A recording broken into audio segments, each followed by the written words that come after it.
Kia ora koutou, ka minui ki koutou. Welcome to this extraordinary meeting of the Dunedin City Council for Wednesday, the 17th of March.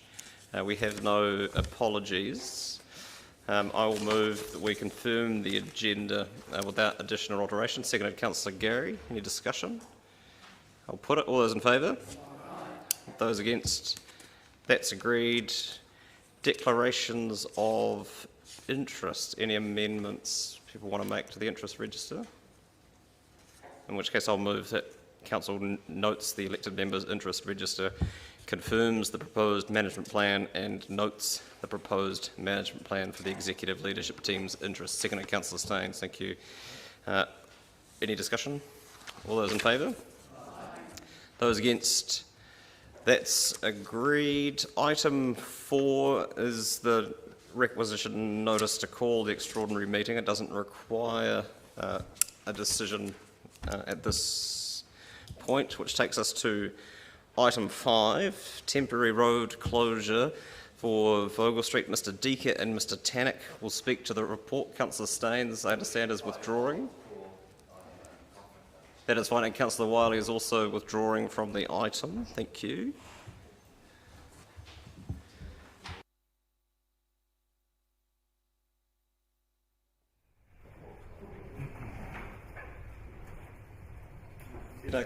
Anything from either of you at this point? Are you happy to take the report as read? Questions? Councillors. Councillor Lufiso. Tēnā koe, Your Worship. Tēnā kōrua. I just have maybe a frivolous kind of question.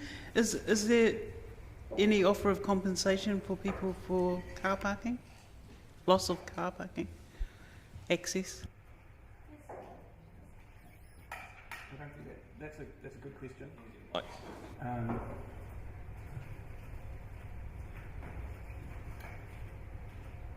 Thanks, Councillor. There is a leased car park at Water and Crawford Street where people are currently being offered compensation to sublease their parks to the company. Councillor Gary. Mr. Deaker or Mr. Tannock, I'm not sure who's going to answer this, but I was wanting to know, and believe I noticed that businesses had been consulted. Did the consultation extend to apartment owners, and how have they been managed in terms of affected parties, if you like? It might have been in there, forgive me if I missed it. Yes, residents and businesses have been consulted, and residents have been offered hotel rooms for the weekend where there's night filming occurring. Okay, thank you. Councillor Houlihan. My question was similar. I just wondered if any businesses had any objections to the evening times. Any objections been received, formal or otherwise? We've had disquiet but no formal objections, and we've worked with the businesses to try and create solutions. Could they still stay open and, you know... Oh, absolutely. Yes. Right, okay. Because they're probably, all those people who are working on the film probably want to eat, I suppose. The road closure has been managed to maintain access to all the businesses wherever possible, and so the crew have assigned staff to wait at the cones and guide people through when it's safe to get them to businesses. And the area of the road closure has been managed specifically to each day's shoot, so that the boundaries you see in the appendix aren't necessarily the boundaries that will occur on a day-to-day basis, that the southern end has been pulled right in to give more parking and access to food businesses at that end, and the same at the north end. Okay, thank you. Councillor Walker. Councillor Raddick. And have the businesses received or been offered compensation as well? Yes, we understand that's happened. Councillor Barker. Thank you, Worship. Kia ora koutou. May I ask why this has come in so late? Have they decided to stay on and do some more filming?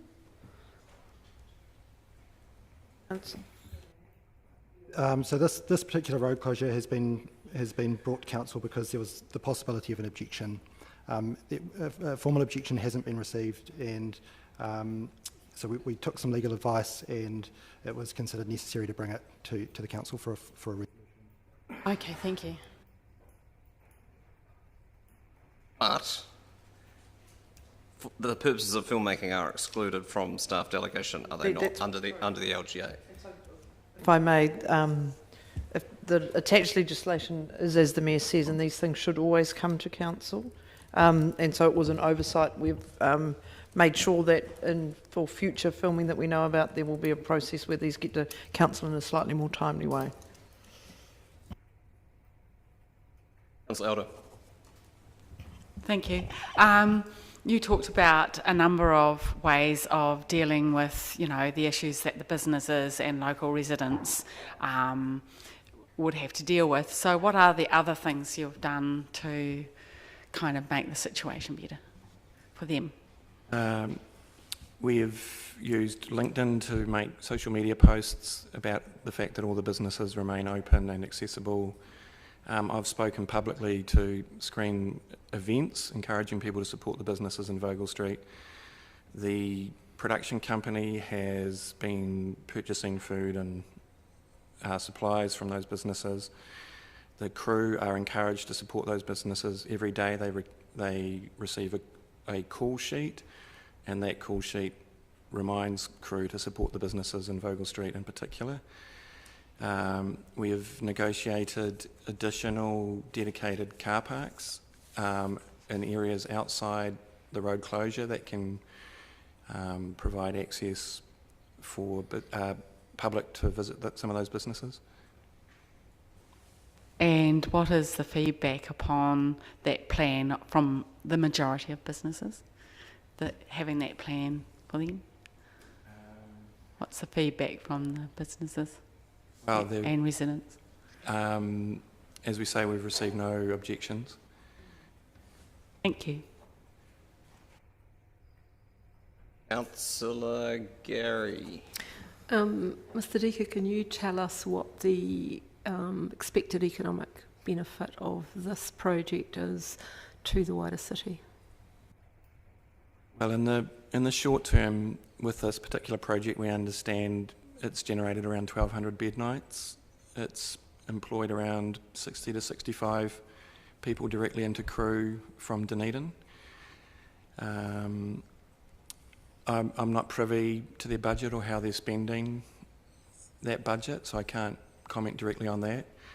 But I would say there will be ongoing economic benefit in terms of what hosting this film successfully does for the reputation of the city.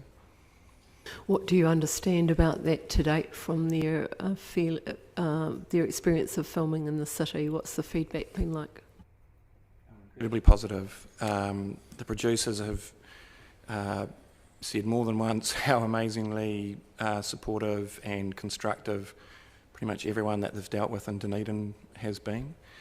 They've been filming at some of our significant venues, and those venues have told the crew that they've been really happy. I got an email today from the Ulverston manager saying that it's an incredibly respectful and careful crew to work with. And in the wider context of filming globally and access, would this be a pretty extraordinary experience? This project is remarkable because it's only required 4 people to enter the closed borders to pull off or to create work for, say, 130 people, 30 actors, 100 extras. And so this is really a demonstration of almost remote filming for international market. So would that be one of the few places in the world that will be able to do that right now, do you think? We are. Councillor Barker.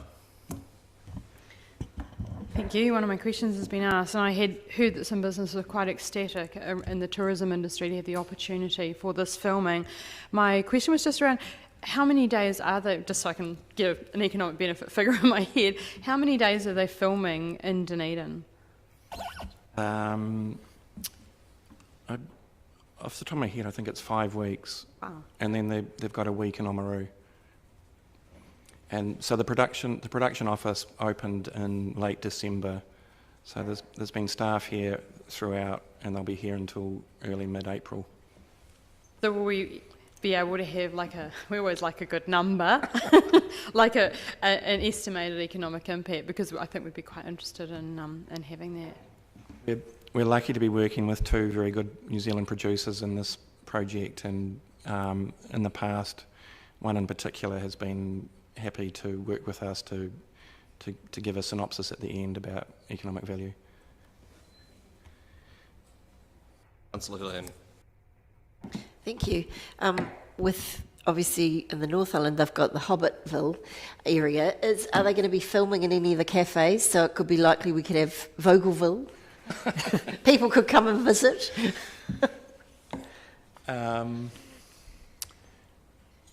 My personal view is that this will be a really great advertisement for the city, that they're pretending the city is many other places, and we'll see that this film has pretty much been filmed on location in Dunedin, and it will be out there on the wide network of Netflix for years to come. And of course, people be nosy and want to come and have a look. Now, I know when I was covering filming in Queenstown during The Lord of the Rings, there was a lot of confidentiality around that. Is that going to be the case with this? That if the public want to wander up when they're filming in Vogel Street, they won't be allowed, or can the public go up and watch them? Well, the road closures really are about public safety and crew safety.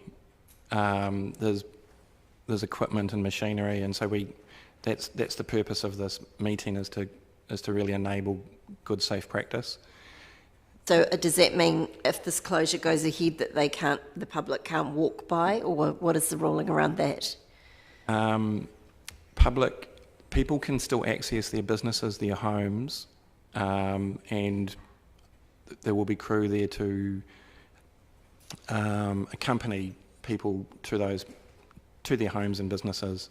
So if people hear, in the media that there's filming on and they want to go have a look, they can't just wander down there and stand and watch them, then is that what you're saying? Well, they can stand at the edges of the road closure. I'm not sure what they'll see. Right. It's still public there. Thank you. And has the crew, did they have any difficulty getting accommodation when they came to Dunedin? No, I think they're all well housed in good quality accommodation, and they managed to find accommodation that worked around that traditionally very busy weekend in February where students and families arrive. Yeah. Oh, great. Thank you.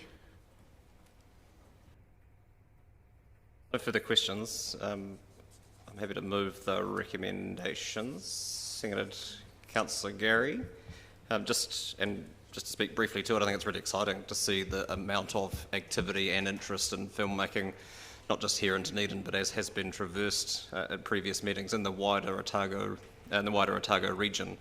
That will always be disruptive to a degree, and people are always going to have an interest in using locations that are at the more spectacular end of the scale of which, of course, the warehouse precinct is, and particularly given its versatility.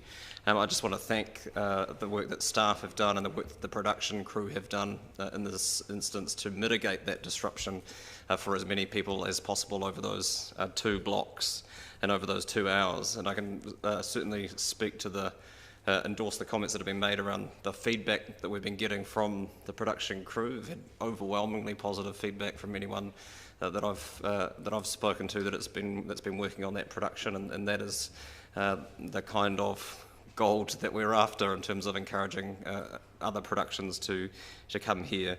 And just lastly, I want to we also recognise that disruption is more keenly felt for some in our community than it is for others.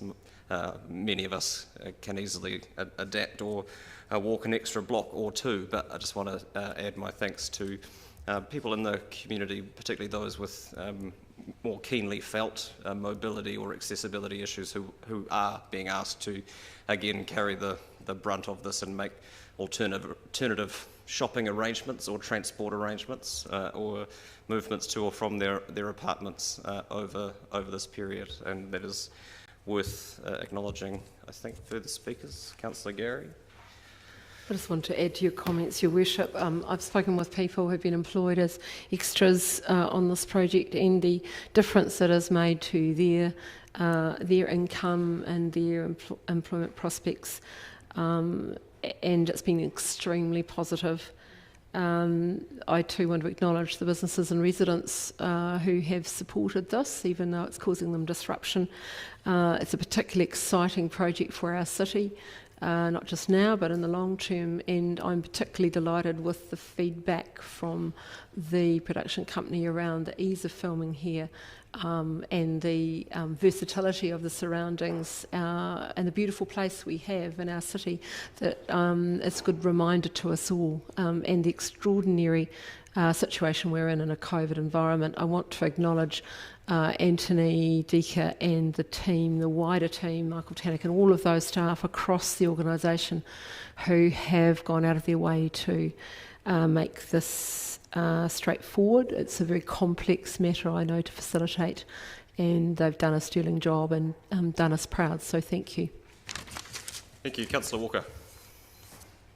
Yep, thank you. I'll be very brief. I just echo the two previous speakers and their sentiments and thoughts, and also like to thank Anthony and all his team and staff for their work on this. And I think in the context of it was interesting to hear in the context of the critiques that are circulating around productions like The Lion King and The Wiggles, that very interesting to hear that only 4 people had to come through managed isolation to create, I think Anthony said, 130 plus jobs that are local jobs. So that's a fantastic achievement in and of itself. Not to mention the 1,200 plus bed nights and the other accrued benefits. My only little nagging thought, I guess, is when these events do occur, we should always be cognizant of the potential effects on the businesses in the direct vicinity of where the filming's taking place. And it looks like we have done that. So if we can manage and mitigate those effects, I think the accrued benefits to the city and in terms of employment and industry, where employment is very much needed, should be applauded.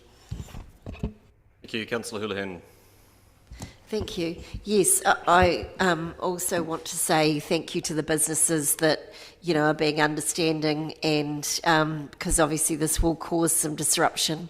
But I think what comes with this as an added benefit is that there's, what did they say, 130 odd people that are going to be crew. And I know from experience years ago around film crew, they eat really well. They usually travel with, as you all know by now, I really love my food, but they usually all travel with chefs and food, you know, food catering. But I hope in this case they're visiting the local businesses and, you know, buying the food off them, which it sounds like they are. And I think that's brilliant. So we're getting an added benefit of business, you know, extra business for the cafes and restaurants, and there's some offices in those areas too, so they might have a bit of disruption. But I actually think it's quite exciting, and it's only for a short amount of time, and I want film production companies to be aware that Dunedin, well, I certainly think, it's just my own opinion, is that I'd love to see us as a city that says we're open and friendly, and I think that's what we're saying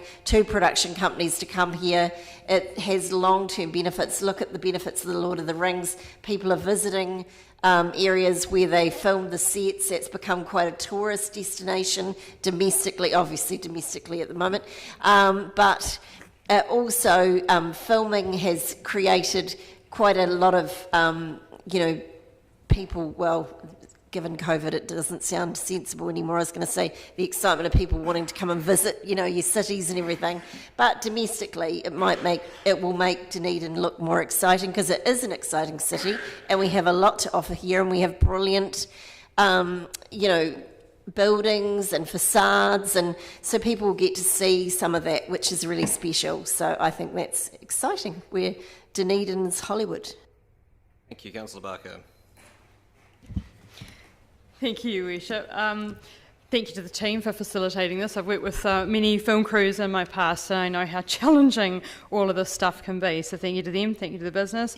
I certainly know there's some very ecstatic tourism operators, one of whom I'm close to, about this money coming into the city to help them out during this really difficult time. And there's some pretty amazing footage so I've heard, that will certainly help Dunedin and promote it ongoing. Really happy about the millions of dollars into the economy. I was trying to work that out. I got to like 10 million, and that's probably on the low side.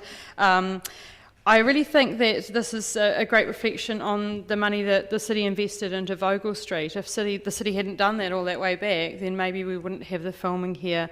And also, just want to restate the heritage capital of New Zealand, the value that heritage has to Dunedin as a key place where people will want to come and do the filming and make us into some magical city where some prince meets his lovely lady. Looking forward to the story, watching it with my daughter. Thank you.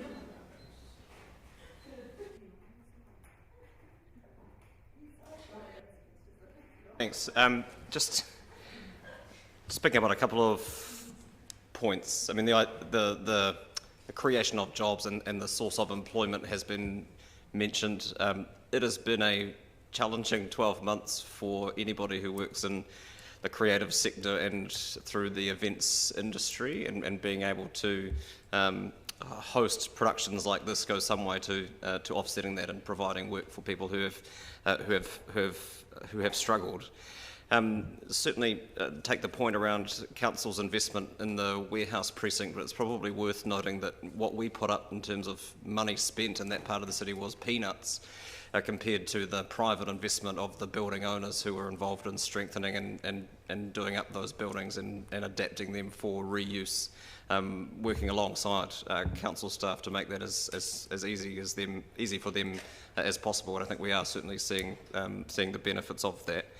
I mean, it's been covered that we are one of the few places in the world where this kind of activity can go on as easily as it can go on currently.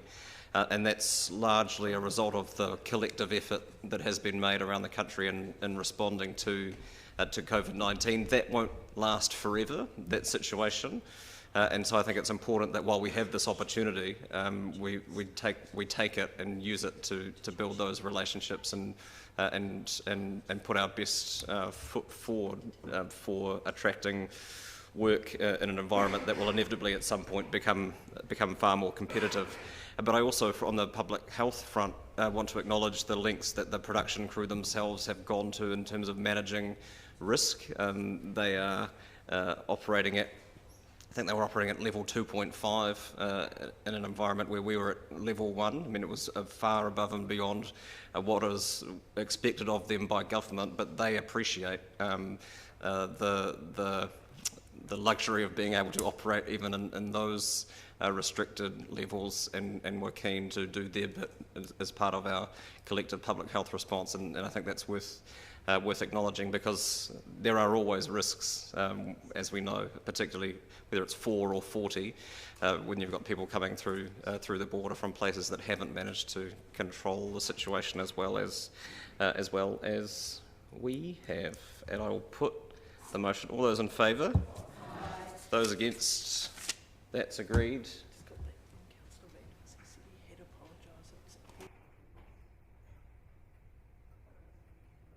That's fine. We have apologies from Councillor Vandevers and my apology for not receiving those and transmitting those, but they will be reflected in the minutes of the meeting, which has just ended. Thanks, everyone.